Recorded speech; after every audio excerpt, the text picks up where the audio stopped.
What's up, everybody? This is another edition of Bulldog Uncensored, Season 2, Episode 12. Today I got my buddy Will with me. This is Will Daley, former professional wrestler and involved in the business for many years. So we're going to talk shop, and Will just moved to my hometown. So I'm excited to have him on the show. Will, thanks for coming. Thanks for having me. Pleasure to be here. Yeah, so I know we had a little technical difficulty there in the beginning, but so how did you end up getting out here to Sterling? Yeah, so I from upstate New York originally, and then around 99, a buddy of mine that I met, we went to school together, had similar interest in wrestling, moved down to Florida because there was no wrestling schools in upstate New York at the time. There kind of was. It was more like out in Corning, New York. It was like 2 or 3 hours away, and it was like, I'm not moving out there. No. And to try to travel there. We'd gone out there and did a little bit of like, what do you call it, tryouts, so to speak, and just got familiar with taking bumps and moving in the ring and stuff. And like, this is cool. So then we decided to find a school down in South because one thing I wanted to get out of this cold weather. I hate the cold weather. Oh yeah. Yeah, but why'd you move back? Well, yeah, right. There's a story in that itself. But yeah. So we did our thing down there, 2013. That kind of hit some bad luck. Moved back up here. And then moved out to Northborough for a little bit, then Worcester for a little bit, and then met my wife and moved out here and bought a house in Sterling. And here we are. Right on. Yeah, small town life is definitely an acquired taste. That's definitely. For sure. Well, where I'm from in upstate New York, everybody thinks New York, you're from the city. No. I'm from a country. It's just like this. Yeah, Country exactly. town and nothing to do. Yeah.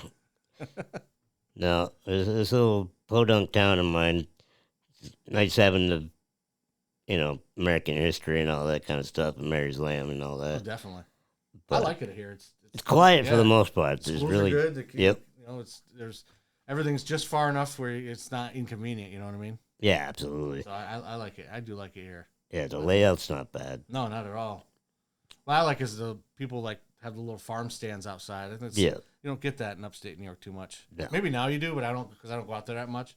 But it's just cool if you need some fresh eggs. I can go 2 minutes down to my house and go in there and buy some eggs from somebody. So I like that. That's kind of cool. Yeah, and it's amazing how many people are doing it, even if they're not doing a full active farm. Right. Just how's people, having a few chickens and making a difference in the area. So it's pretty cool. I thought about getting chickens, but then I don't know.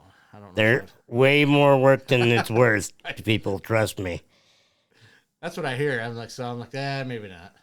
I mean, they're fun to a point as long as you don't have 300 of them at a whack or 30 or, It's Hey, crazy. what do you do with them in the wintertime? Like, Well, you gotta build a decent sized coop or shed and, get them all situated and keep the heat on. But I don't have time that's for a lot that. of work.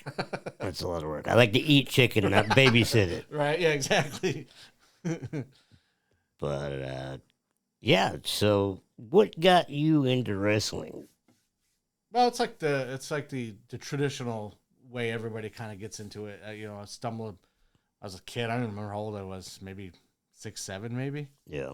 I said 6, 7. The younger audience will get that. Yeah, I'm still learning the new mumbo jumbo. Right.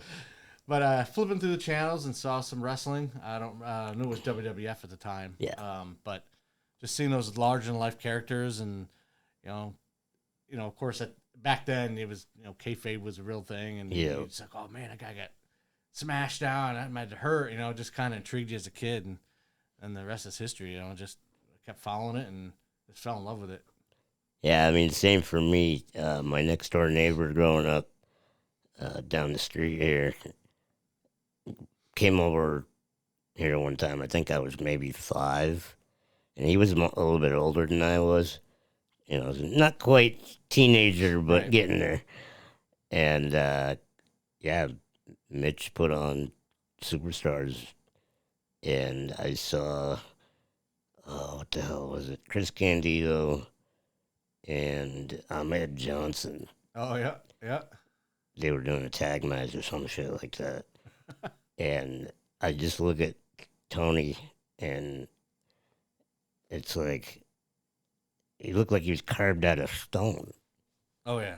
And, I knew who, like, Hulk Hogan and Macho Man were as a kid, like way younger than that. Right. But, like, I really didn't get into it until I was, like, 5. And then I think, yeah, that's probably the earliest match I can remember from my memory. And then, of course, going back and watching tapes and all that kind of stuff. Um, and ECW coming along. Oh yeah, And ECW was great. And that's the thing. A lot of people don't know. Like a lot of the younger generation don't know.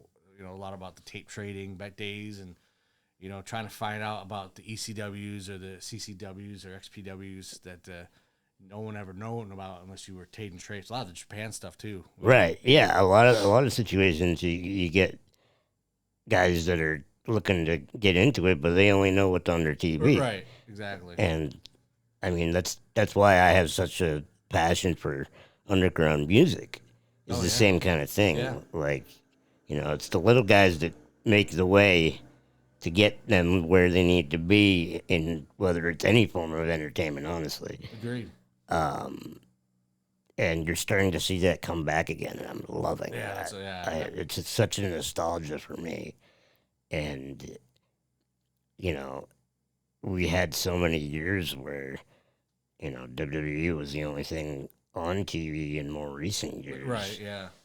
And I'd say, what was it, like 2017, things just really started to shift.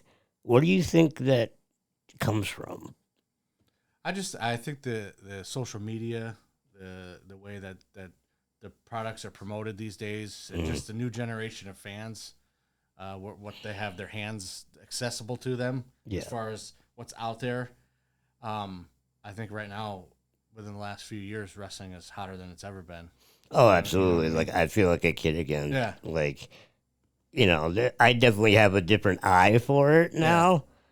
And a different appreciation for it, but I can honestly say, and I've told several wrestlers I've met over the years that, as a kid growing up in and out of the hospital and, dealing with physical injuries and things like that, there was nobody to relate to in my age group for that.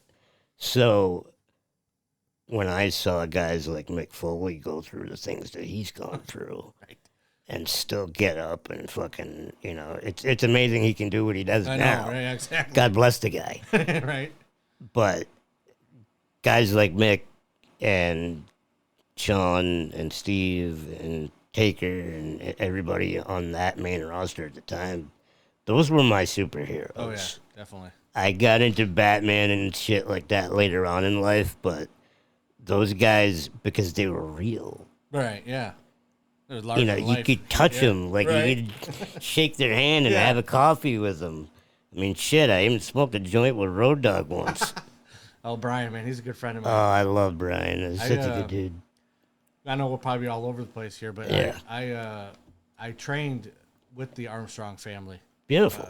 Because they were, down on the Gulf Coast of Florida, it was a hotbed for those Southern wrestlers. You had the Von Erichs, you had Ric Flair, Dusty Rhodes, the Armstrong family. A lot of people, they're not a household name, but if you got people that have studied the business or either older generations, they know who they are. Yeah.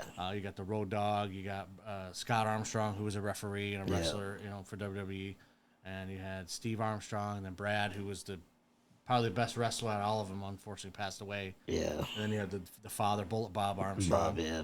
I used to go to shows at Bullet, and he would, hey, would you come back? We would sit in the locker room. He always came to me, so I kind of cherished it. He always come tie me up. I was the only one that was allowed to tie his mask up for him. No shit. Yeah, it was so cool. But so yeah, going back to Road Dogg, he was always fun to be at shows because back then he was kind of messed up. So. Yeah, I mean, Brian, we love you, man, but fun shit. No, I think the first independent show I ever went to was a promotion called Powerhouse Wrestling. I don't know if they're still active nowadays, but it was the Worcester area. Mm-hmm. And that's when I finally got a little bit more personal meet and greet type of thing. Yep.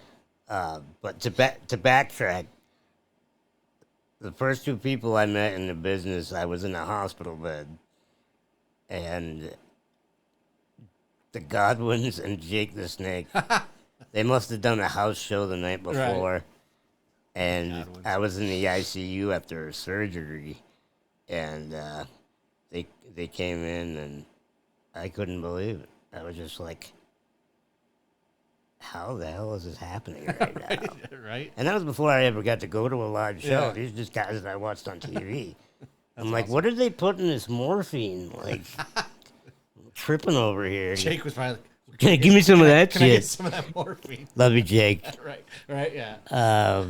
But yeah, no, he was that man when he is touched, he's so open Yeah. about it, and like he was one of the first guys that really felt like, yeah, we only talked for like 10, 20 minutes, but At least it was there, you know. yeah, He showed up, he exactly, could have gone done exactly, something else, and you know, at the time I didn't know any different, but now I look back and it means that much more. Right. Exactly. But yeah, no, Godwins are great, and I actually, where's the sounds? I always liked their work. The Yeah. Godwins. They were the Henry Godwin, the yeah, main guy. I thought he was really smooth in the ring. And then you had the Phineas, Yep. the one he was always pretty good. You know, I actually liked them as a tag team. yeah, I enjoyed it. I mean, I'm a little biased growing up on a farm, Right. but you know, again, it was like before Austin was a thing. I could relate to those guys because those were Yeah. my family, basically. Right. Just the northern version. Yeah. Exactly. But yeah, man, like I can honestly say that in a lot of ways, although I could never physically get in the ring, like wrestling has saved my life, That's awesome. That's good to hear. and that it was my first love even before music, Right. and you know that's my bread and butter. So Right. it's it's always nice to reconnect to that, Yeah. and I think once I'm physically done, like touring and all that kind of stuff, I'd like to get involved into an indie federation or whatever. We spoke before. Yeah. I think you'd be good at it. You know? Yeah. You know, and music and wrestling really go hand in hand. Oh, right, exactly. You know, they're parallel. There are a lot of similars in the way that it's all set up and the touring and the promotion and Yep. the theatricals of it. Mm-hmm. They're very similar. And even if you listen to Busted Open, Right. Bully Ray always is attributing music and wrestling. You know, Yeah, it's all the same shit. Like, you have to not necessarily always change with the times, but you got to figure it out because it's never the same twice. right, exactly. And I've been at this since 2009, Oh dang, so you can tell that's quite a bit. right? But I started playing guitar when I was 10. But like I said, wrestling was my first love, and got me through a lot of hard shit. No, that seems to be something that has been a lot for people. You know, you got me through this, you got me through that, and it's great. It's even with the curtain pulled full back. Yeah. It's people still sell out stadiums. Oh just yeah, the it's craziest incredible. thing. It's the most beautiful thing. I never would have imagined that it would become what Right. it is now. Yeah, when they started doing the how they do everything. They had the guy in the mask and he was breaking killing the kayfabe and stuff. Yeah. It made me so mad back then. I Yeah. don't want to know how it works, or I think by then I was already kind of in the business. So Yeah. but still, it's like, why ruin it? Yeah. Why ruin the magic for someone? It's Yeah. like a magician going out there and saying, "Oh, this is how I do it." After they do the trick, it's just Well, that ruins I it, think what a lot of people don't realize that aren't familiar with wrestling is that you like watching movies, you like watching theater, you Exactly. like that's all fake, right, but they're still doing it, and there's still shit happens. right. So like, it always amazed me when people would just crab ass about that kind of stuff. Yeah, it's like the whole F word, the fake word. Right. It's like, okay, well, watch me try to get up in the morning. Yep. I'm hurting every day of my life. I hurt right now. It's just, but I wouldn't change it for the world. All the bumps I took on the floor and Yeah. because I was trained old school, so you you get hit in the head with a chair, you don't put your arms. You don't put your No, hands up. exactly. You take that shot. You take the full shot. And Yeah. so I don't know how many undiagnosed concussions I've had in my life. Yeah. So, it's like my knees are shot, my back shot, Yeah. my shoulder needs another surgery. Yeah. It's just, it's not fake. No. Obviously, we all know it's predetermined, but you can't fake gravity. That's why it's the one thing I'd like to say to people. Yep. You can't fake gravity. No, there's no way around that shit. When I get slammed on the floor, I'm getting slammed on the floor. That's about it. Right. But yeah, I've always appreciated any the physicality of it and the theater behind it all, and it's a lot more poetic if you really look at it. Oh, definitely. And I think at face value, most people don't pick up on that. No. But I can learn, between different religions and wrestling. That's kind of where I learn my values. Right. Definitely. And no, it's interesting. But so you talk about training.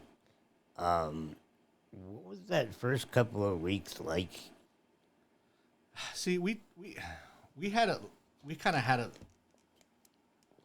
lucky, I guess. When we came in, we practiced a lot of the stuff on our own, even though we didn't really know we were doing it right. Yeah. So we went to a show in Pensacola, Florida for Pensacola Wrestling Academy. That's really where we got our start. We went to one show, and then after the show, we met with the booker, a guy by the name of Bobby Dahl. No relation to the band guy. But he's like, okay, come back tomorrow and we'll do a tryout. And luckily, we had a couple other guys with us that we were staying with. They came and they paired off with other guys, and for some reason they paired me and my partner I went down there with, and we were just flying all over. I was a high flyer at times, so I'm doing tilt a world, scissor head takedowns and hurricanranas and shooting star. I was one of the only ones that were doing running shooting star presses at the time. Damn. And he's like, all right, we'll put you in the next show. Again, we had no psychology. We didn't know left from right in the ring, you know what I mean? Yeah. But we were flashy and we looked good. Right, you right. know?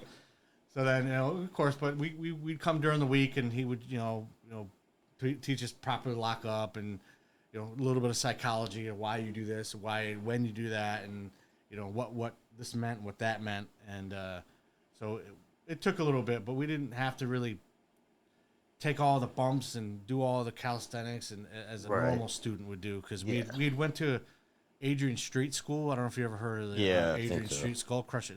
We went there, and the trainer was absolutely horrible. The guy didn't know. He's like, "You guys know everything. I can't train you." I'm like, "What do you mean you can't train us? We're just going off what we see on TV." Yeah. It was a bad experience, and then we got kicked out of there because some guy lied and said we're going through their bags and stuff, which never happened.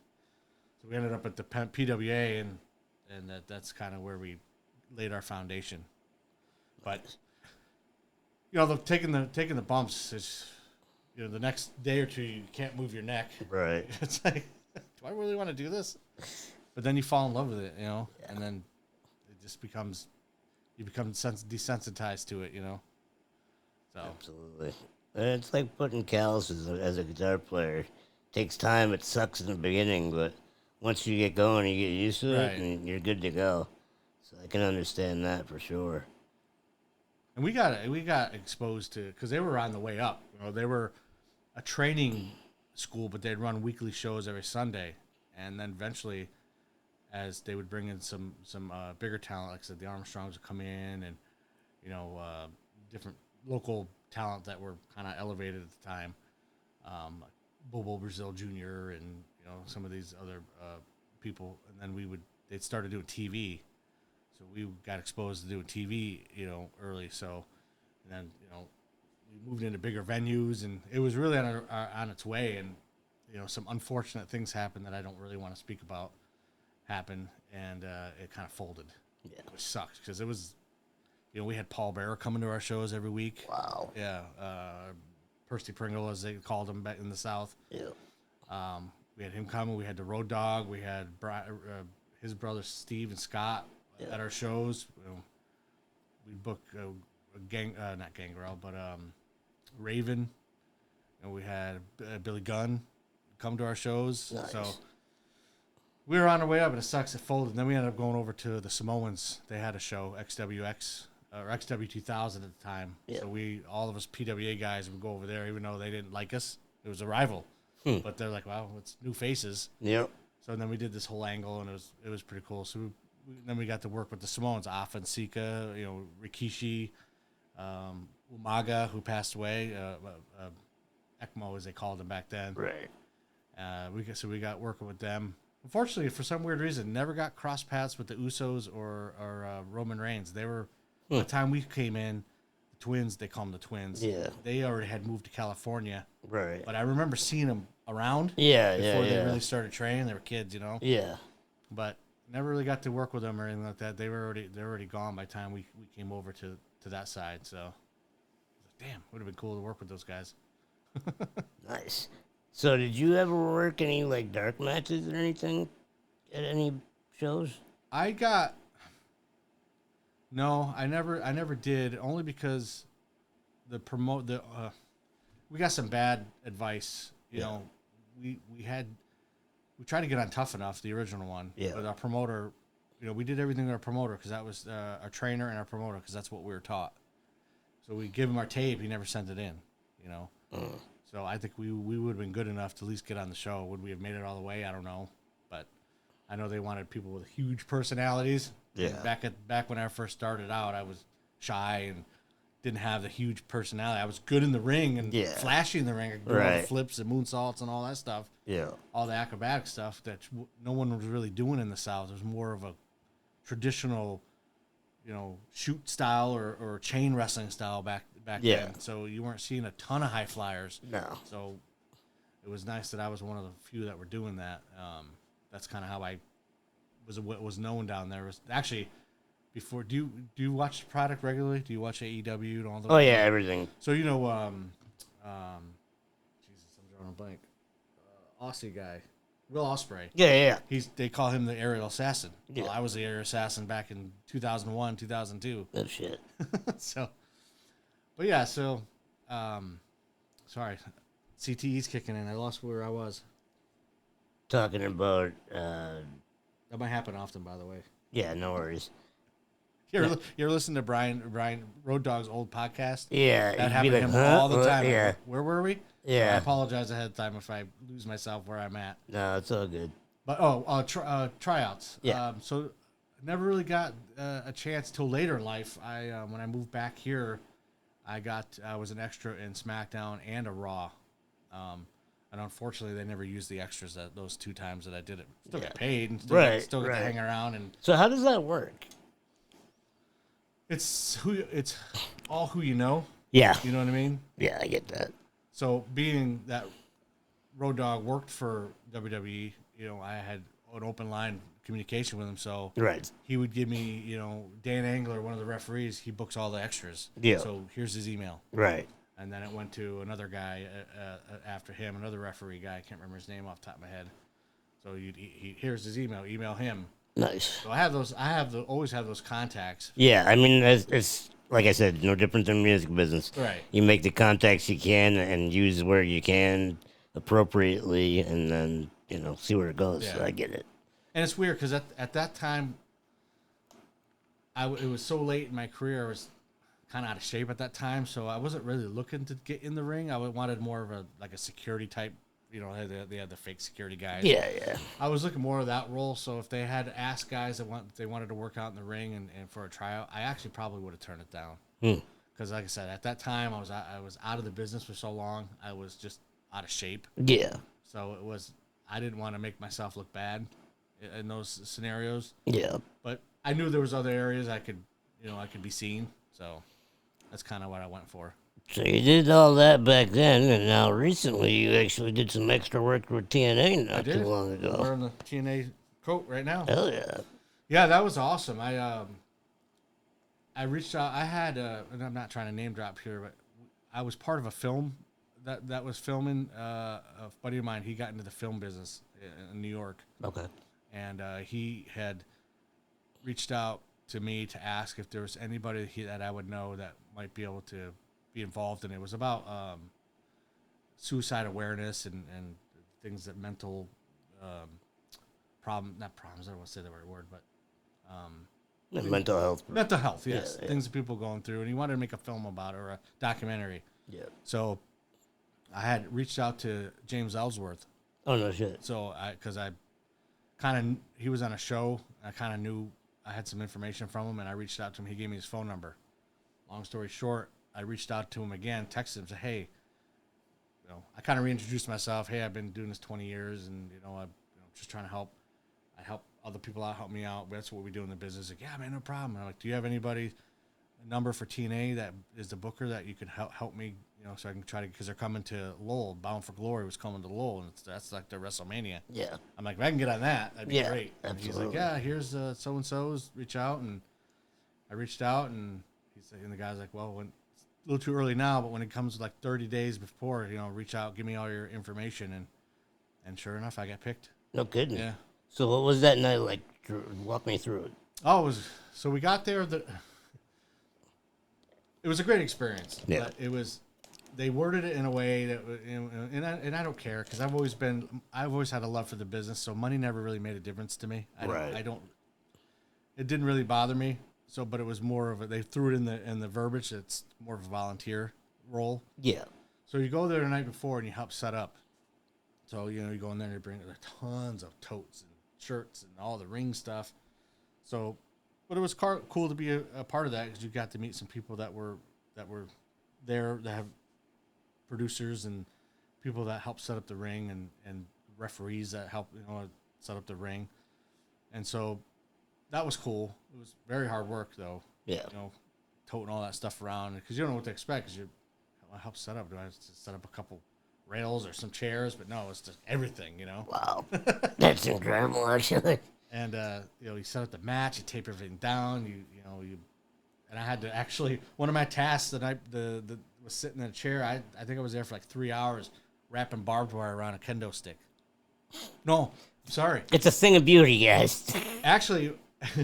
What I had to do is they were still on there, but they wanted me to cut down the barbs a little bit. Yeah. So I had to take a huge ass roll of I probably still have scars. I was wearing shorts. My legs were all, can I swear? Yeah, absolutely. All fucked up. Yeah. Like I was bleeding everywhere. Yeah. But I had to cut all the little barbs a little shorter.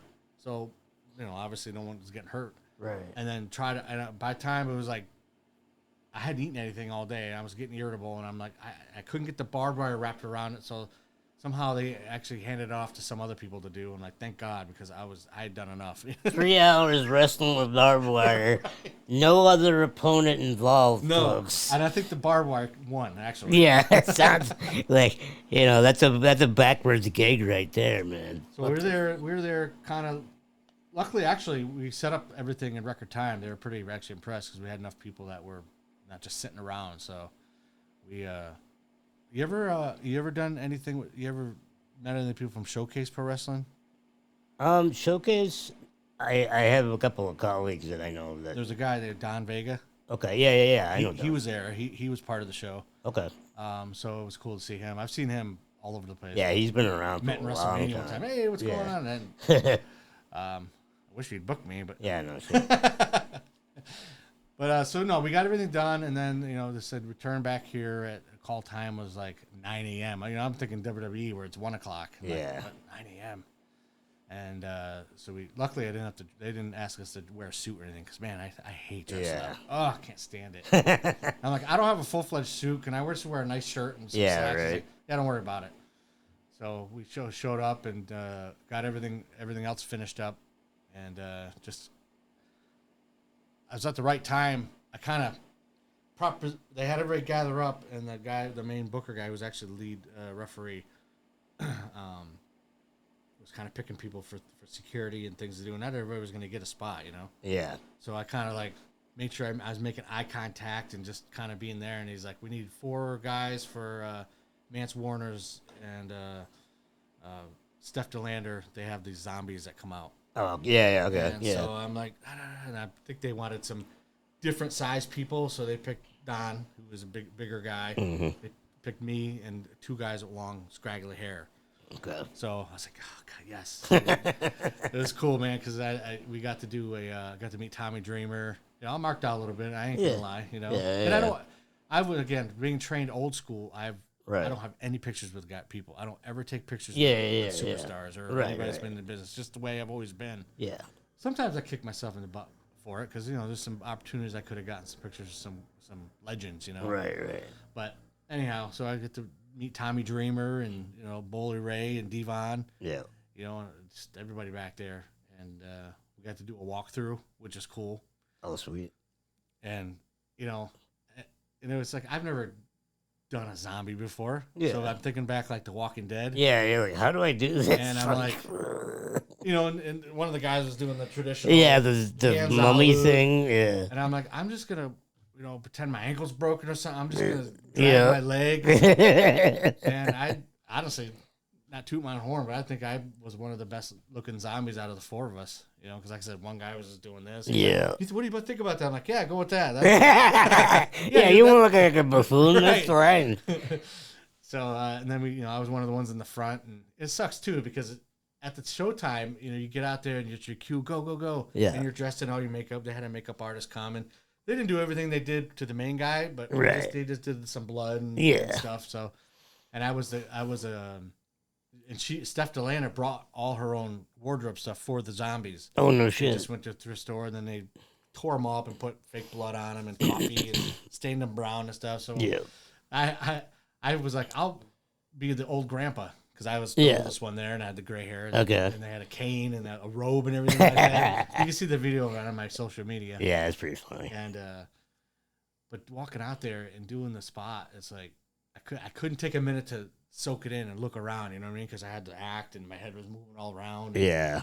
And then so it was great, but I wish I could have taken a second to kind of look around, but I know I couldn't. You know what I mean? Because the camera's on, you can't just drop character and be like, Right. this is cool because That's a really weird zombie over there.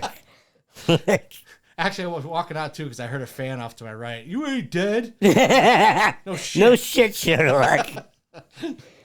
But no, it was a cool experience. And I took pictures that ended up on TNA's website, and Nice. and they did another skit. But I don't know. I don't think it ever made the Day of Light, but Light of Day. They did a skit where the Aliens people. I don't remember their names. Oh yeah. I don't watch TNA as much as I probably should. Yeah. But they did a skit in the catering where I was a part of, but I had already taken my makeup off and everything like that. The other guys were still kind of in there. Done up, yeah. Oh, I didn't know. So it was fine. And but I haven't seen that footage. I don't know if they ever put it out there or not. So it was pretty funny. Right on. But yeah, just being there and being a part of the Dudleys, not a part of it, but watching the Indirectly, Dudleys, yeah. Dudleys and the Hardys last tag team match, tables match was cool, and everybody was nice. No one really big time me, and they, everybody shook my hand, and yeah. Where sometimes doing the extra stuff for WWE, it's just like, hey, what's going on? Walk right by They it, just walk right away. I take bumps the same as you do. You know what I Yeah, mean? it's like I'm not well known and been on TV, but I right. you know. Yeah, that's got to get under your skin sometimes. It really does, and someone that just I just don't understand. Yeah, again, I'm not making I'm a contracted worker, and I'm not, but I could outwork at the time. I feel I could outwork a lot of the guys that were on TV. Yeah. And I don't ever put that out there. I'm not that kind of guy to say I'm better than everybody, but the big time, to not, I had Drew McIntyre come up. We were standing in just in a group of the extras. We're just talking and shooting shit, and he comes up, and I didn't see him at first, so he's holding his hand there. I'm like, oh shit! I shook his hand. That was cool. There's a couple guys that did that. One of the guys from the, what were their names? Razor and Acom. Yep. I was talking to Brian, and he comes up, hey, how's it going, sir? I was in a suit. He didn't Yeah. I could have been a producer or something. Right. Because they hire people all the time. Yeah. It's just the fact that a couple of them would come up and and talk to you, but then some of them just wouldn't give you the time of day. Yeah. It was cool. As I was leaving, actually, Bray Wyatt in full Fiend gimmick walked by and gave me a fist bump before sick. he went to Gorilla. Nice. Yeah, so it was cool. Some guys were cool like that, and some guys just Man, I didn't would have know he existed. I would have loved to met Wyndham. Oh yeah, I didn't get a chance to sit and talk with him. Yeah, but just to be in that man's presence, like brilliant Brilliant guy. And I was walking through, and he extended the fist bump, not me. I was just gonna leave him alone because that's what you taught as an extra. Don't talk to the Right. talent. You just leave him alone. I never paid. I didn't give a shit. I was like, if I have an opportunity to talk to Kurt Angle, which I did, I'm gonna talk to him, or Shawn Michaels. I'm gonna talk to him because another day you get the. Because I was at the show where Roman had to relinquish the title because he had his leukemia came back. Right. I was backstage at that show. Oh no shit. Yeah. Wow. So that was cool to kind of, and I wish I would have gotten a chance to talk to him because I would have been like, dude, your dad. I worked with your dad for years as Sika, and he was always super nice to me. His family they were always all super nice to me. Even Rikishi, when I see him at signings and stuff, I don't know if he remembers me per se, but because I call him Junior. That's what I always call him. And I'm like, hey Junior, what's going on? He shook my hand, and he was always so nice to me. And I don't know if he remembers me, but. Next time I see him, I'll have to ask him. I'll blatantly ask him, do you remember who I am? Yeah. Because I worked with him. He runs shows up in Atmore, Alabama. Yeah. And he would book Luna and Gangrel all the time. Yeah. So I did plenty of shows with him. But you never know. Yeah, my wife's a huge Luna fan. She marks out all the old stuff. Luna was such a sweetheart. She was so nice. Like, it's weird not to hear her in that raspy voice. You know what I mean? I know. It's like she's talking like a normal woman. Yeah. She's like, hey, how's it going? Shook her hand, and she was, let me move my stuff down. I'm like, you're the superstar. I'll sit on the floor. Yeah, right. you earned that spot. Right, yeah.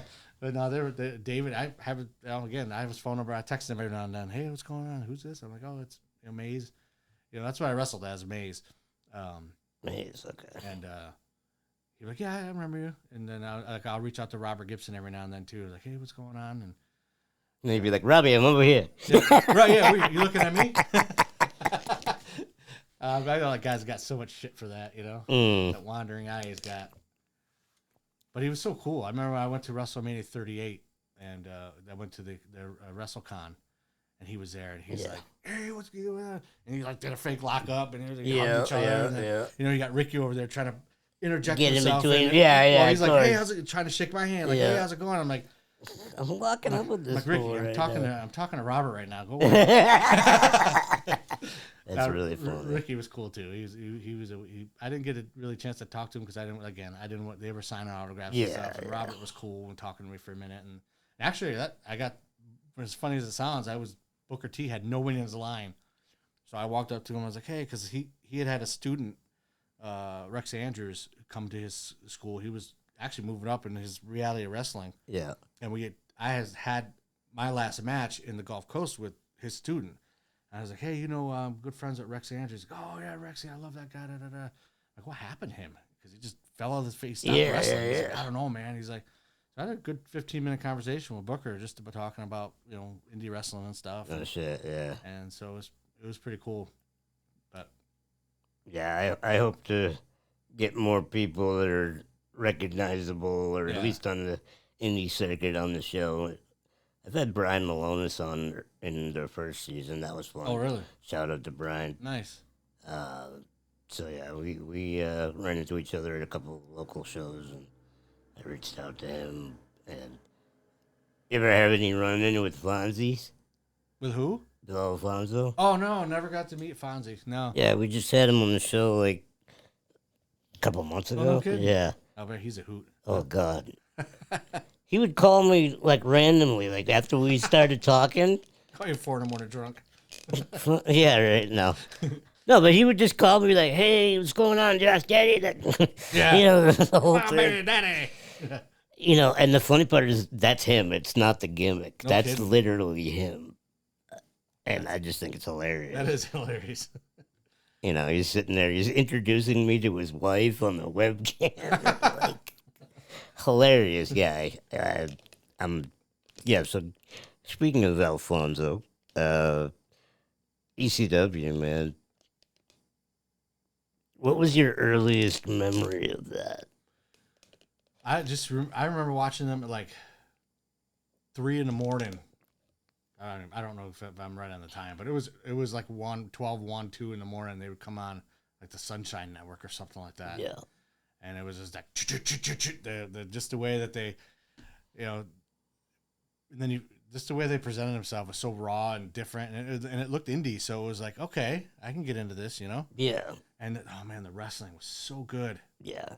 It wasn't like it is now. And again, nothing against the way wrestling is now, but it's just they were workers, man. And yeah, you would have RVD and what's the other guy who would wrestle all the time? Oh, Jerry Lynn. Jerry Lynn, yeah. They would just have these, and they worked a lot of stuff out, but still, it didn't look so rehearsed. Right. Where today's stuff just it's very choreographed as of late. Yeah, and again, to each his own, and that's how they do wrestling. Yeah, and even in TNA, I saw guys, boom, boom, bang, and then they would go over it, fighting in the ring, and I was more old school where I would, I'd be working a guy. What do you want to do for an opening? Oh, let's just do this little thing, and then we call everything else in the ring, and then we come up with a finish.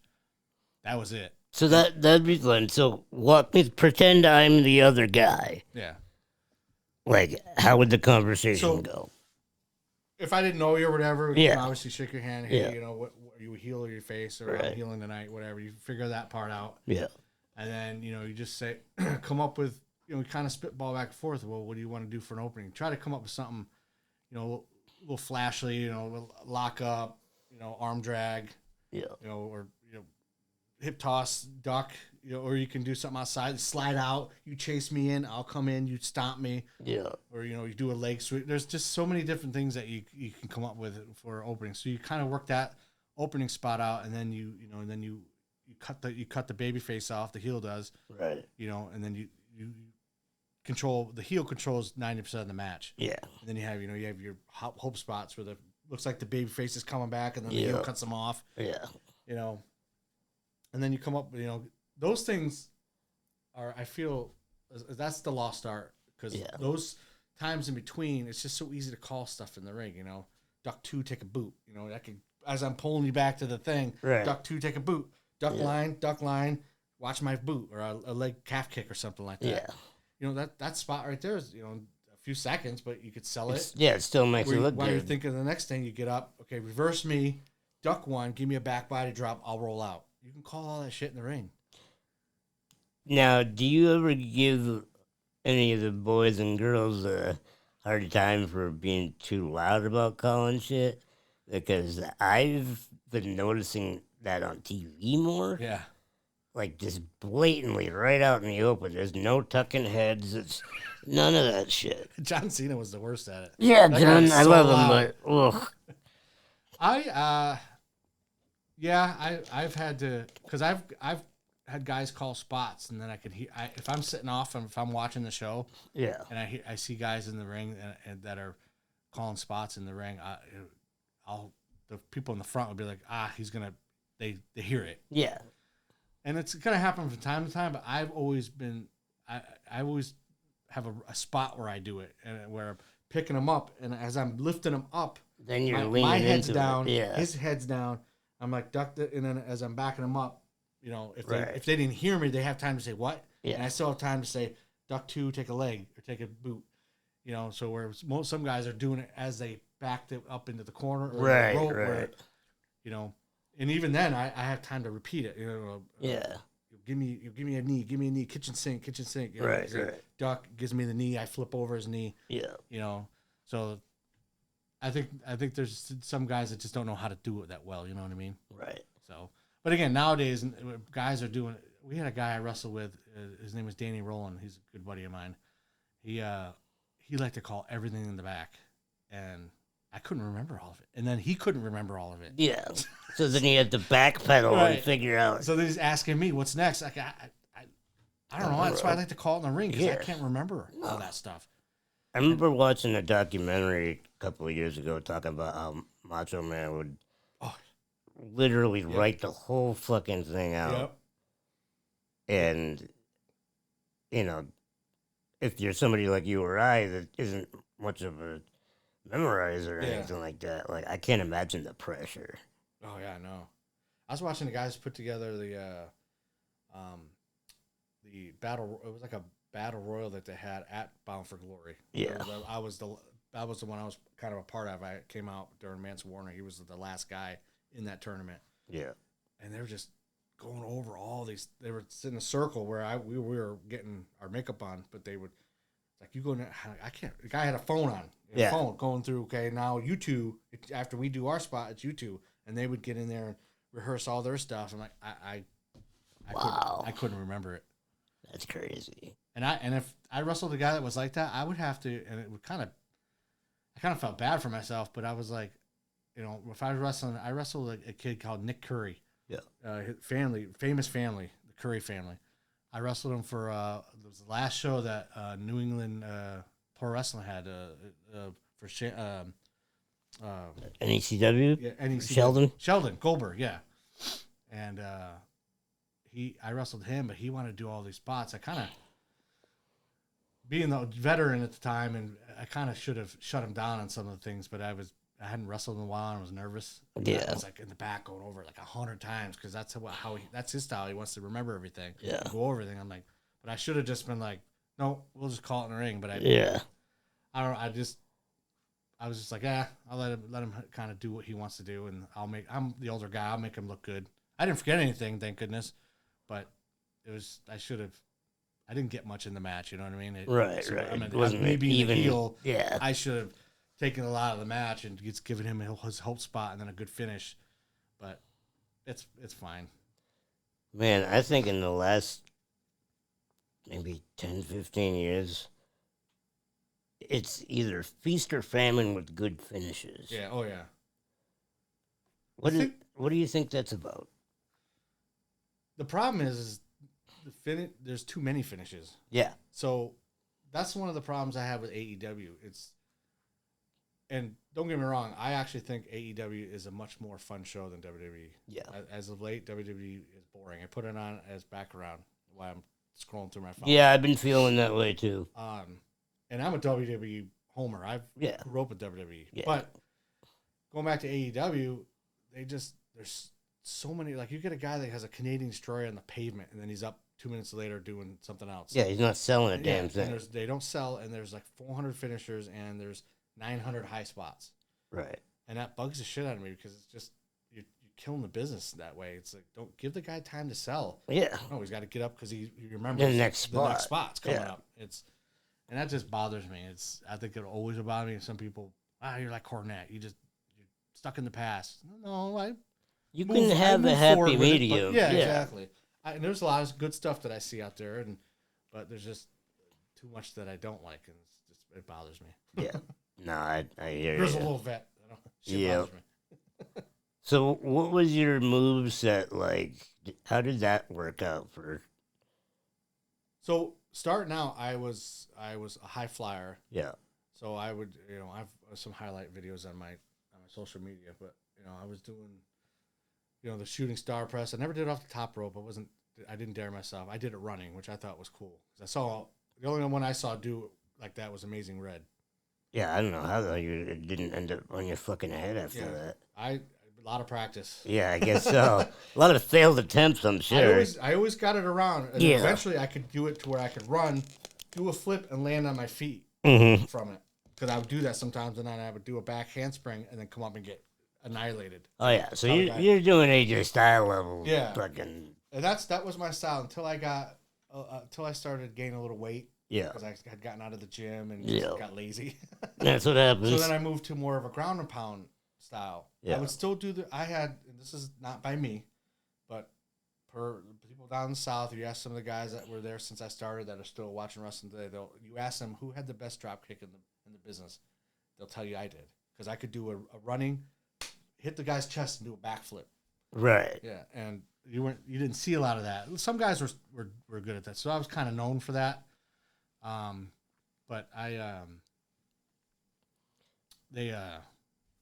that was my style then. Then I went to ground and pound when I gained a little bit more weight. So a buddy of mine actually dubbed me back in 2008, 2007, 8. He called me the bruiserweight, which pissed me off when. Oh yeah, I get that, dude. Like Pete Dunne started using it. Yeah. Like, I gotta drop that for my moniker. Yeah. It sucks because honestly, I was using. If you look at some of my social media for back in 2008, I was wearing shirts that said bruiserweight on it. Yeah. And it's and then WWE licensed it because I was gonna patent it. Right. But it's ridiculous how much money it costs to copyright and patent. Oh, it's ridiculous. like, luckily there's some loopholes when it comes to music, but like, I I just I did a bunch of trademarks this year, and it wrecked me. Right. Cost wise, it was crazy. Yeah, I looked myself out. And I'm like, by then it was, and then I asked a lawyer, I'm like, can I fight this? You're like, it's a WWE. Yeah, you're not gonna win that one. So the only luck is if they don't renew it after the 10 years or whatever, and then you can Right. scoop it up. But Yeah, even then, I'm done with. I don't need it anymore. So you should have just had a shooting match with the dude. I know, right? Like, He probably would have beat me up, yeah, he looks pretty mean. right? Yeah, I learned some shoot. I learned some shoot style fighting Yeah, when I was at Adrian's school. That was the one thing that I did get when he did come to the school, Adrian Street. That guy was a hell of a shooter. Even back then, I think he was in his late 60s, early 70s. He could stretch you like 6 ways from Sunday, like Stu Hart style, man. You were Right. crying. yeah, And he would teach you, some great mat wrestling. He couldn't teach you the high flying stuff. He couldn't teach you duck this, duck that, take this, technicality yeah, stuff. but man. if you want to learn mat wrestling, there was no one better than Adrian Street. Yeah, And God rest. I think he had lost his life to cancer, unfortunately. But I just I had a bad experience there, and I try not to badmouth the guy at all, but he took people's money, and his school promoted. I got 2 rings and all these weights. We get there, and the ropes are sagging, and it's in underneath a shed thing. And, Yeah. and you take a bump, it's like pavement, and then the ring they had inside the building was mats yeah, and hoses, garden hoses for ropes. yeah. That's not a school. You had to come pay $2,000 and go to it was not good. No, that's bad. So I lost a little respect for the guy for that, but as far as the wrestling part of it, and then people might say the same about Chris Benoit. They hate what he did, but you can't deny how good he was in the ring. You know what I mean? Right. I mean, it's hard to separate that. That one, yeah, that one's a hard one to separate. Yeah. I agree, but if you can do it, you could take the wrestling out of it or the negative out of it and say, he was damn good at what he did, Chris Benoit. But Yeah, one of the best. But yeah, he no. And then again, you don't know what's going on in his brain. Not Right. not that you condone it, It's such a complicated thing. Yeah. I mean, for as long as I've been alive, there's always been some kind of concussion thing going on with guys that have been wrestling for long enough. Yeah. That's been my thing. It's like I don't know. Like even here, guys, names I've known for years, and just now, trying to think of guys' names that I know. Like Sheldon. I couldn't remember his first name. Yeah. I don't. What is that? Is that just because it's spare of the moment thing, or is it because I have a memory issue? I find that I can't remember a lot of stuff that's short term. Like I'll forget stuff that I did like 10 minutes ago. Like, Yeah. What was I doing? And then I'm like, someone comes and asks me a question about my work job, Yeah. my shoot job as they call it. They'll come in and ask me, hey, did you talk to so and so? I'm like, who's that customer again? Like, give me a minute, it'll come to me. Yeah. It's like that. It does. It's like Yeah, a diesel right, engine. right, It's like, right. Okay. Now I remember you said that. Now it's coming back to me. Yeah. It sucks. I hate it, but it is what it is. Yeah. I mean, have you been formally diagnosed at No. this point, or No, I haven't really even looked into it. I don't have any. I don't know what the symptoms are other than memory loss. I've looked it up, but I don't know if there's any sort of migraines or headaches that come with it, or shaking, or anything like that. So Sounds like a possibility. it might be. If I could end up with dementia. Although my aunt did have some form of dementia, so could be hereditary. I don't know. Yeah, I mean, I think that's pretty common for most people. Just Right. get somebody in their lives going through that for sure. The two times in my life, 3 times, no, 3 times in my wrestling career that stand out that I've had the worst pain. One time we were in a hardcore match for the tag team championships for Pensacola Wrestling Alliance, and we have all sorts of shit in the ring we're hitting each other with, and I turned around, and the guy, Bobby Dahl, my trainer, we were wrestling his trainer and his tag team partner, he hit me with a fucking broomstick as hard as he can. There's video of it, right between my eyes. Oh. And it hit me so hard, it didn't bust me open, but it still felt like blood was coming down my face. Yeah, it's just Like all the the nerve, and then he's yeah, going like, like fuck. that. He fucking whacked the shit out of me. Oh, shit. And I'm like, holy shit. Because I wasn't expecting it. You know, we didn't call anything. Just you guys, they were actually giving us the belts, which was cool because we were over at the time. Yeah, we were so young, you guys are going to go over. Young tag team. Our tag team name was New Era at the time. Nice, I like it. And, you know, and then the second one, we were in a tag team match with the rival tag team called the Backyard Boys, which actually they did come from the backyard. They got their training through the school. Gotcha. We were in a ladder match for a contract where we had a manager who was evil manager in their services and to get out of it, you had to get the contract. Yeah. But there was a spot where he had the chair on the ground, and he had it flipped up the other way. Oh. And he gave me one of his signature moves, icification, where he kind of lifts me up on his shoulder. Yeah. He has my legs are kind of split between. Yeah. It's like a modified like a scoop slam type of thing. No, it's more like a dominant or a power slam or a yeah, overhead. Yeah, he just picked me up and my elbow smashed on the corner of the chair. Yeah, with the lip. The lip of the front. You could see me do the wince, and I roll out of the ring, and the camera follows me. And you could just see I'm in so much pain. Yeah. That's never forget. And then one time, I was wrestling a guy who took over the Kamala gimmick. Yeah, he hailed himself as Kamala Jr. He says he was related to the original one, but I don't really know if he was. Yeah. The dude came off the apron on the floor with an elbow with all his weight. I thought he fucking killed me, dude. I couldn't breathe. Oh, just full he knocked all the wind out of it because he didn't land on his body first and then lay it in. Just went, just bam, boom. and landed all his weight on me. And that's the first time I've ever had the wind knocked out of me in a wrestling match. Yeah. And I had to get up for the next spot, but I'm like I couldn't breathe for like a good minute. Yeah. And then I was like, I fed up on my hands and knees, and he just whacked me with. I was like, just hit me with the kendo stick, just to give me time to breathe. Yeah. Whacked me as hard as he could on the back with a kendo stick. I have pictures of the welts. Yeah. Well, that's the thing that people forget is like, yeah, they're doing this, but they're making full contact. Yeah. Oh yeah. Yeah. You know, you get fucking whacked with that kind of shit for eons. It's gonna fucking take its toll. Yeah, we had some like you see the stuff in WWE like the stop signs and stuff. They're not. Yeah. They're gimmick. They're not real stop signs. Yeah. Because you get hit with them and it folds. Yeah. I've gotten hit with a real stop sign and it's fucking pure steel. Yeah. And it don't give. No. Those are ones I would put my hands up. Yeah. For. The chair shots I wouldn't, but some of that stuff we never did light bulbs. They weren't really popular back when I was doing it. I can't believe how many people are using those. We didn't do tacks really back then. We just hit each other with stupid shit, cookie sheets and guitar cases or guitars or whatever else that we trash can lids and stuff like that. Excuse me. Yeah, I always wonder like some of the real wacky hardcore matches, like even if we see it on AEW or WWE, like where do they go to find these stuff? Right. Thrift shops. Like, yeah, I guess that makes the most sense. Go inside the tables. Dumpster diving. Yeah, dumpster diving, yeah. We had one match. We had a bowling ball. So we did the crotch spot. The whole corner spot where the guy puts his legs open, goes to the other side, and bowls it right into his crotch. And, one meat, too. Oversells it. It's a classic. It's great.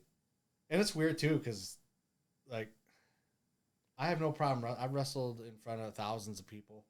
I wrestled before they shut it down at the Dothan, Houston County Farm Center in Dothan, Alabama, where all the legends have come through. Right. And, in front of, 3,000-4,000. Scott Steiner was on. No, Scott Steiner was on that. No, it was Rick Steiner. I'm sorry. His brother. Which one's the dog-faced gremlin? That's Rick. Rick, yeah. He was on it. The fake Sting was on it. And Buff Bagwell was on it. Nice. That show. I met Buff twice, actually. How was he then as far as how he is now? Because a lot of shit. I was in high school, so this was right either before or after his short stint in WWE after the split. Yeah. And, we shot the shit for a good 5-10 minutes. I waited toward the end of the line, but, he was always cool.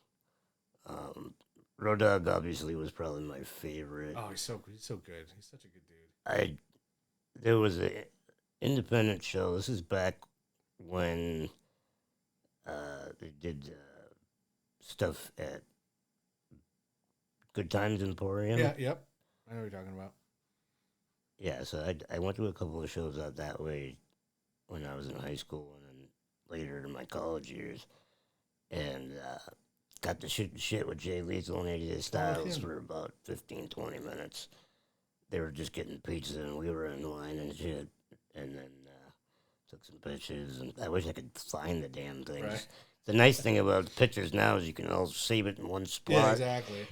Funny story about well, not a funny story, but I almost got a chance to work NWA Wildside in Georgia when AJ was there. Oh wow! So for whatever reason, it didn't go through. But Yeah. I could have been, if it turned into a thing, I could have been right up there with AJ. Yeah. Because we started about the same time. Yeah. So that would have been cool. But no, it's just so many squandered opportunities because I never traveled as much as I should have. That sucked. I sometimes I always kick myself in the butt for that. Yeah, I wasn't the biggest, but I felt I had the athletic ability and the know-how as far as psychology goes. Because like I said, I learned from Robert Gibson and Right. Bullet Armstrong and all the Armstrong family. And Did you ever have a chance to talk with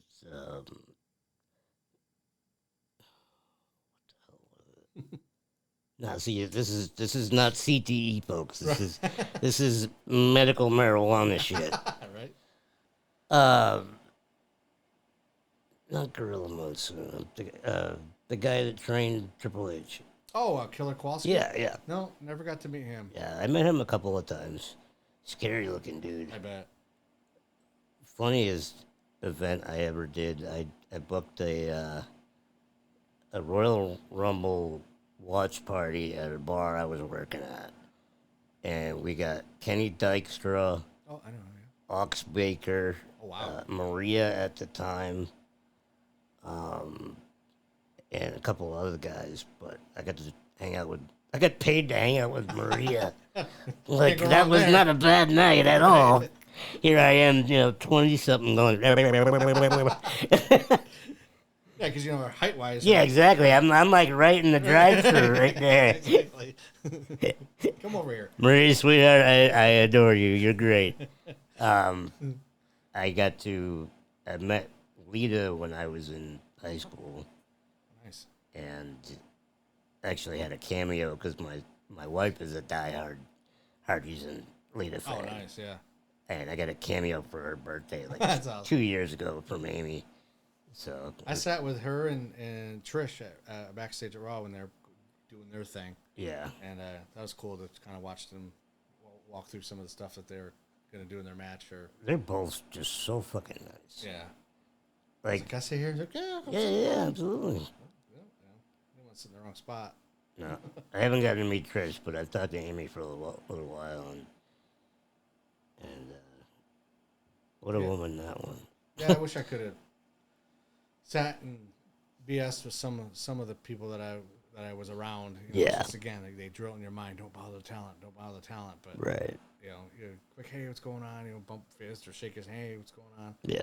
Actually, I talked to at this show, The Bound for Glory. I talked to Spike Dudley for a good 10 minutes. No shit. The last time I saw Spike, he was doing a show down in Fall River. I think it was Top Rope Promotions. Yeah, You know Daniel Ouellette, I've heard of him. Freight Train? Yeah. Oh yeah, definitely. Yep. Yeah, he's living elsewhere, but he used to be around here and work with Kowalski and shit like that. To do charity shows. And I can remember I just totally lost my train of thought. Jeez, we're a pair. I know, right? It's like, how many chair shots did I get? Good God.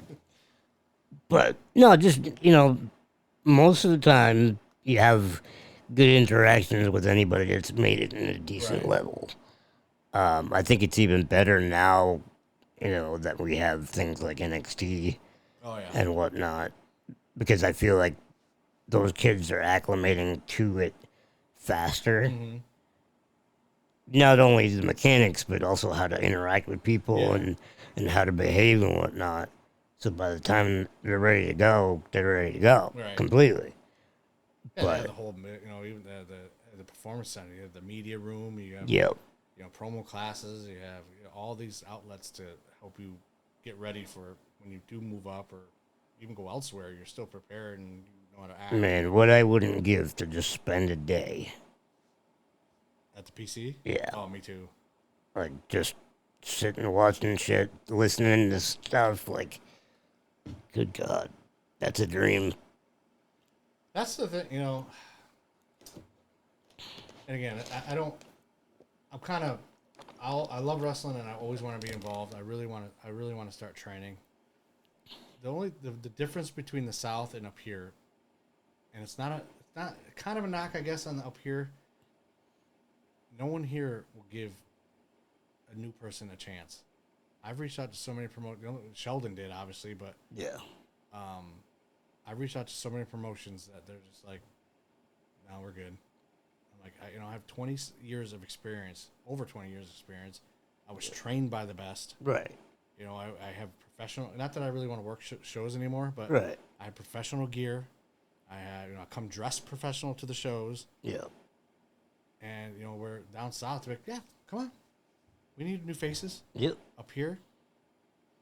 I've tried to get booked on shows that run in Clinton. I don't want to put names out there, but I've asked for shows out in Worcester, out in Rhode Island.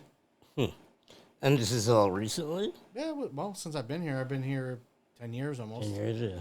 And I reach out every now and then when I get the itch, but my true passion, I really want to train. Yeah. And just trying to get, hey, can I come in and be a guest? Obviously, I know they don't know who I am, but Right. you can find all my matches on YouTube. I'm not, Yeah. I wasn't bad. No, it's not a not a hard thing to get the information. Yeah, it's like, and I just don't get it, so it's kind of puts me in a mood to not even try anymore because it's just, I don't want to take someone's spot. I'll be a manager if you want. I'll ref. I'm done with doing the bumps. I mean, have you thought of just going to the shows and actually like doing a face to face with people? I've thought about that. Again, my old school mentality comes in. It's like, Yeah. I know that's probably the way you should do it nowadays. But it's like I can email or text, Facebook message someone and say, this is who I am. This is who I'm trained by. Here's some of my matches. Are all my matches 5-star? No, but here's a good one. Yeah. That I put out there, and maybe we're just not needing anybody new right now or anything like that. It's just, I don't know. It just bugs me for some reason.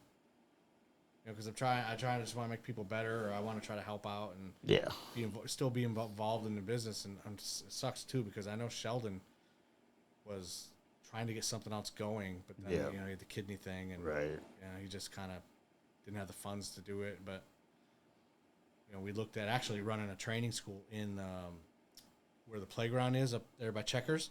Oh no, kidding. Apparently, there's a school in there now. Oh wow. Somebody's running. Somebody else gave me their information, and I reached out to him, and nothing. Huh. Never answered me. So. Yeah, I always wanted to have a rock club / strip club in town. Awesome. There was a building across from Mackey's that has been I know. Yeah. That spot. If I ever hit the mega bucks, I'm buying that joint. People live out of it, don't they? I think right now it's like apartments. But what the hell was it? It was like a function hall. They had was it? weddings and shit there. You kind of see it as a stone something, or was yeah. I live right there. Right. I Okay. live right down Bean Road. Right. Oh, okay. Right, yeah. So pass it every day. yeah, all the time as a kid, I was like, I want to have a rock club there, and chances are it probably ain't ever gonna happen. Right. But that was part of the dream. Or I knew I was gonna get into entertainment. I knew that it was gonna be a fucking hell of a road, and whether it's been music, comedy, film stuff, like I've done a lot of underground shit, but it's so much fun, and I'm really happy. I'm satisfied so far. Right. Of what I've done so far in life, but I definitely want to get more involved in wrestling in the future. Yeah, me too. I'm right there with you. I want just. I've always thought about even getting my own ring and just setting it up in my backyard and training. Yeah. Because my son, even though he's 9, he's got out of it, but now he's back into it because he's been playing with his wrestling toys again and his action figures and that were put away for months. He didn't touch them. Oh, wow. I actually thought he got rid of them. Oh, jeez. Then he brought them back out and he's been back into it and he'll ask me questions about moves, how you do certain moves. I'm like, well, you don't be doing this at school or anything. Yeah, right? yeah. Don't go arcane on anybody. Yeah, let's not do that. But so I don't know. Maybe he'll want to get into it. And of course, I don't push him into it. Right. If he wants to train when he's, because I look at Brody Lee's son. He's only 13. And he's working matches. Yep, it's crazy. So -1. Yeah, I love that kid. He's already got a contract for AEW. Yep. When he turns 18, they did the same thing to Nick Wayne. Yeah. When you turn 18, you got a contract here. Yeah. Oh shit. Kind of makes me mad, but whatever. I try to get in GCW too because I actually talk to Gringo Loco every now and then. Oh really? Okay. Yeah. I met him at a show in Dallas when we went out there for an AEW show. Nice. We have a VR group. Yeah. Big Screen Wrestling Crew, we call it. Oh, sweet. There's a VR app called Big Screen. We go in there and we watch wrestling in there and pay-per-views, and then we do meet and greets. We've met up for 2 Double or Nothings, and then we went out to Texas for another pay-per-view, and we did 2 Vegas ones, and then we just did Texas recently. Nice. Which was cool. So it's kind of what we like to do. I make merch for them because I do all the. I used to have a screen printing business. Okay. So I used to make all the wrestling shirts for my boys down south and stuff. So I make all the merch for our little group. Gotcha. No, that's cool. Yeah. I sold most of my equipment because I just got tired of the screen printing process. Yeah, it's a lot of work. Yeah. But yeah, so I mean that's wrestling is still in my blood. I love it every day. I reference it, or I always something always reminds me of it, or I'll be waiting in line with my son and I'll give him a work kick in the leg. Yeah.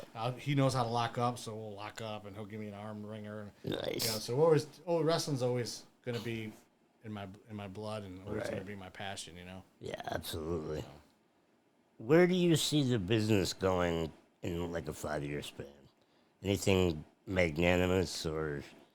I think it's gonna. I don't know. Actually, I'm a little worried about WWE and TKO. Yeah. Ticket prices and stuff. Yeah, it's really hurting them. I either see TKO selling to somebody else or maybe I don't know if they. I don't know. I'm a little worried about the future for WWE. Maybe it's going to stay the same, and it's just going to stay the same as it is now. Yeah. I like the fact that TNA's kind of been resurrected. Yeah. Even though I don't really watch their product that much, but I'm starting to. And AEW, again, if anybody, you see the message boards or the fake Facebook dirt sheets and whatnot. Dirt sheets. It's like people's comments that they want like AEW to fold and look at the audience. There's no one here. I'm like, come on, dude. You clearly took that picture before the building was even full. Yeah. It's like, stop with the bullshit. Well, it's all the same shit in the news too. Yeah. Like, why would you want WWE to be the only product out there? Yeah. Was it fun to watch? No, it was boring. Yep. It's like with having 2 other companies, and even now, NXT and TNA are working together. Yep. And they got AAA thrown in there. Right. No, it's incredible to see how things have kind of become a network again. Yeah, exactly. That's what it should be. And you got AEW working with New Japan and CMLL. They kind of have a working relationship, and MLW is getting big, GCW is big, House of Glory is big. Yeah, those are pretty much like top 10 guys right there. And so, it's. I think wrestling's in a good spot right now. And I hope it doesn't slow down. I don't see it slowing down in 5-10 years. As long as there's people who go to the shows and pay the ticket prices, I think it's always going to be there. Yeah. So. Well, if I had my way, I'd branch off into, more wrestling-related stuff for my company, because we're a multimedia LLC, Right. so it's kind of everything under the sun. No, there's nothing wrong with that. No, That's what makes like what you do unique because you can talk. You can have a podcast about music, and then you can have a podcast about wrestling, and then you can have a podcast about the both of them together. You know, right, right. guys. That my tag team partner at the time, his name was Justin Cruz. He was a very talented musician. His whole family, Yeah. gifted Yeah. musicians. Give the guy a flute, he'll play it. That's like Nice. seriously. He had a Keyboard and all that. a MIDI machine or whatever they Yeah, call it. yeah, that, yeah. You know, he would do the keyboard on the drums on the keyboard. Like, Yeah, he would yeah. not tell that it was a keyboard. Right. Then he would do his keyboard part of it, and then he would do his bass part of it, and then he would put it all together. Then the guitar, and he put it. He wasn't that good of a singer, but it was just to watch him do it because we were Right. together all the time. Yeah. To watch him do that stuff, it's like Jesus. Like, how do you learn how to do all that? It's like, oh, it just comes to me. Yeah, I mean, I think, anybody that considers them semi-pro musicians, it's just something that happens. Right. You can't force it. Either you got it or you don't. I have seen your videos. You're freaking awesome. Thank you. Appreciate it. I see the guitars on the wall there. I like the one in the middle. I like. Yeah, that was my... It's funny enough that barbed wire, that was kind of my nod to my wrestling days. Oh, that's awesome. Now, have you? It's a big scene, the micro leagues. Have you met any of those guys? I'm actually decently close friends with Ivar the Micro. Oh, Ivar, yeah. Ivar has the same condition that I do, Oh, no kidding. but he was a little bit less severe, so he was able to He was a little more walk mobile. around and Yeah. whatnot. But yeah, he's a driven SOB just like me. Yeah. That boy has come from obscurity and blossomed, and it's a gradual process for Yeah. guys in my situation, and it's nice to see somebody crack out of the system. Right. I wish they'd bring the show back. We all watched it on our Yeah. VR group. We watched because we all had a crush on Pinky Shortcake. But it seemed like they put on. Those guys make money, man. I went Yeah. to a show and I don't remember what it was. It was years ago, and the place was just fucking packed. Yeah, I was trying to book them up here, and a little behind the scenes thing. Ivar and I were trying to push getting a micro band together because that's he's a cool. singer Yeah. and I play guitar, and Chief Littlefoot also plays guitar. So we were gonna try to get that whole thing going, That'd be but awesome. the powers that be over there didn't think it was a good idea. Because of the new laws now with cover songs, venues have to have a license for it. Oh, really? It doesn't quite work like it used to. Yeah. So they were worried about, okay, well, if you're not writing your own shit and you can't play covers, then what's the point? What about if it's like, if you didn't? I guess you'd want to record stuff for your social media, but what if it was no recording or no anything like that? Would that still be a violation? Yeah, you can't even have if you have footage in said building without the permission Oh, of really? that, That sucks. they'll fine them or whatever. I mean, I'm not a bar owner, but the Right. guys that I know that are have explained that it's a fairly recent thing. Is that a Massachusetts thing or? Yeah, I don't know if it's a nationwide, but I know it's around here. Because, like, the Raven where we play, you're not supposed to play covers, so they just overruled against it now. That sucks. I mean, I'm not one for covers anyway. I like Yeah. writing my own shit, Right, of course. but it just seems weird to now have that be a thing. Yeah, that is weird. I wonder if just maybe people are making money off it. Well, I think it was a lot of events that were using certain songs and weren't paying royalties Yeah. and things like that. And then you got everybody and their brothers suing each other for, I didn't say you could do that. Right. and, Yeah. you know. Exactly. So that's one thing I try to avoid is lawyers. Get that cease and desist letter. Yep. Delete. Right. Speaking of cease and desist, I want to say it was 2 or 3 years ago now, maybe more than that. Time's just going by like crazy. Right. My 30s have just been a whirlwind. But I met the Young Bucks at a Ring of Honor New Japan show in Lowell, Oh, nice. right before AEW took off, and those guys were amazingly friendly. Really? And for being, who they are in Yeah. the business now, um, I didn't get any kind of stuck up vibe. Most of it's all gimmick Oh, that's good. at this That's good. point. Yeah, because that was Cody Rhodes was still on the Independents at that time Oh, too. yeah. Okay. Yep. So I shot the shit with the three of them for a while, and I got a fist bump from Naito. Oh, no kidding. That was my wife's a huge Japanese wrestling fan, Oh, that's always awesome. has been. Um, so she loves Suzuki and Sonata and I used to Hiroki like watching Goto. Dragon Gate Yeah, Dragon Gate's cool. and all those guys. A couple of the guys I used to really like was retired. Yeah. Speed Star. I can't remember his name. I can't remember his name anymore. I always said it Masato. Tanaka. No, not Tanaka. Oh. Yoshino Masato. Oh, okay, yeah. God, was fast. He always wore a singlet Yeah. down, and he wore like wrestling shoes Yeah. and no pads. No or pads anything. or God, he was nothing. so fast when he ran the ropes. But he was one of my favorites to watch. He actually was one of the first ones that was doing the sling blade move. Oh, no shit. Yeah. Okay. I never,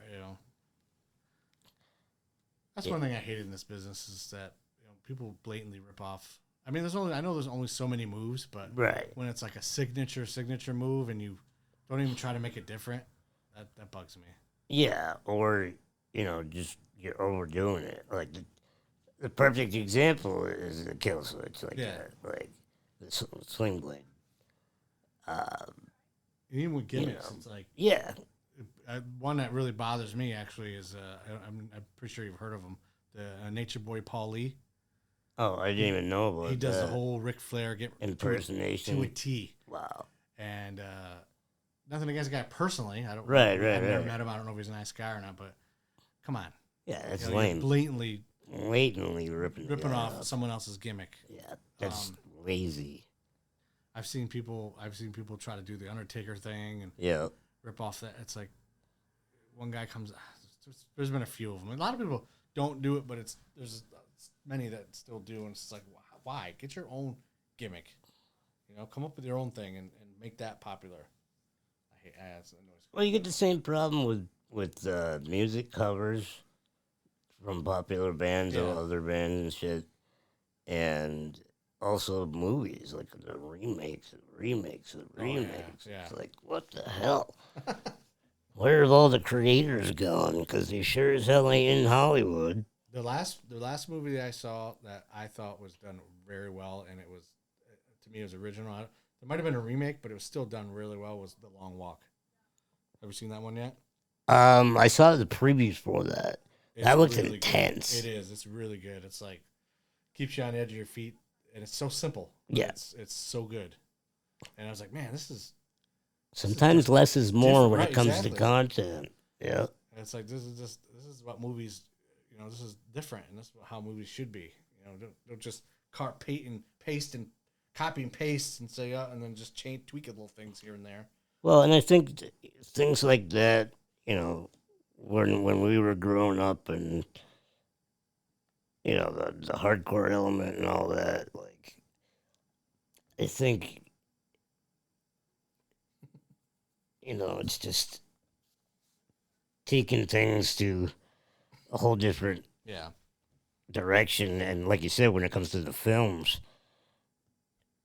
like Hollywood and whatnot, like, you don't see as much of that kind of thing in today's wrestling, Right. whereas like the Attitude Era, that was all psychological. Oh yeah. That's what annoys me about WWE too right now. It's like they're on Netflix. Yeah, I know they're still garnered towards kids, but man, the crowd's yelling, an F word or something. Yeah. Shut the F up, and I'm like, and they bleep it out. I'm like, why? It's more annoying than anything else. Yeah, it's like what they're saying. You're on Netflix, so you could kill somebody, and it wouldn't be. Yeah. They wouldn't bleep it out. But yet they still. I don't know. I think that's what WWE needs. They need to go back to. I'm not saying a full out live sex shows, but they need to get rid of the PG-13 and be, Yeah, they got to turn up the heat a they need little to be a bit. little edgier. Yeah. And allow a little more blood and you know, a little bit more language and you know, I'm not saying every time, don't use it sparingly. Yeah. But they don't, and it's just the product is just right now so bland to me. It's hard to get into. It was doing good going into last year's Mania. Yeah. And then it kind of plateaued. And even when Triple H first started kind of taking over, it was, I don't know what happened. I don't know if he just bottom plateaued and or somebody else is in his ear, because it just seems like he's going back to like boring stuff or repeating stuff. It's just, I thought when Triple H would take over, saying he's such an indie, he has an indie mindset, an old school way, that he would make it way different. But I don't know. Guess maybe it's just me. No, I mean, I feel like he's had some throwback-esque stuff. I mean, it's better than Vince. Yeah. Vince was doing was nothing. Was Oh, God. I mean, it walks like a duck. Right. Pretty much, but, well, before we get wrapped up here, folks, I just want to mention that go on BulldogUncensored.com and check out our sponsors that support the show. Make sure you share all our social medias and all that fun stuff. So, Will, it's been a fucking hour and a half, man. Heck We've yeah. had a blast. That's been awesome. I love talking wrestling. I don't get to talk. I don't have nobody. My wife doesn't like it, so Yeah. I can talk to my 9-year-old, but that's only goes so far. So the only other people I talk to are on my VR group, which I don't get on that often. But yeah, it's nice to chat with someone that knows stuff about the business. You know? Yeah. No, I mean, I'm always appreciative of having the behind the curtain perspective. Yeah. Because I do so much in entertainment anyway, Right. so like it's just second nature. to me. Exactly. But yeah, no, this was a lot of fun, Yeah, I had and a hopefully it sprouts something. Maybe down the road we'll start Definitely. doing this more. Hell yeah. You just let me know, man, and I'll be here. Awesome.